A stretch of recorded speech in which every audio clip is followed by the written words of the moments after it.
Account కాదు అది, fake account అది. శివానే ఫేక్ అకౌంట్ అది.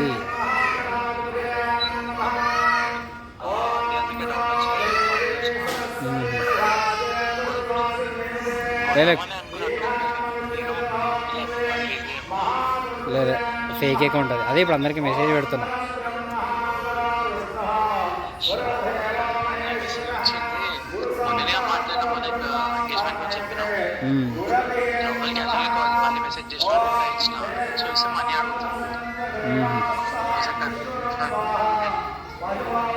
బెస్ట్ ఫోన్ చేయడం మంచిదే. ఓకే అమ్మ, నేను ఫోన్ చేస్తాను, అందరికి మెసేజ్ పెడుతున్నా.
అందరూ కూడా చక్కగా ప్రాణాయామం చేయాలి. నేను చెప్పేది వినండి, నేను చెప్పేది మాత్రం వినాలి. అందరూ ప్రాణాయామం చేయాలి.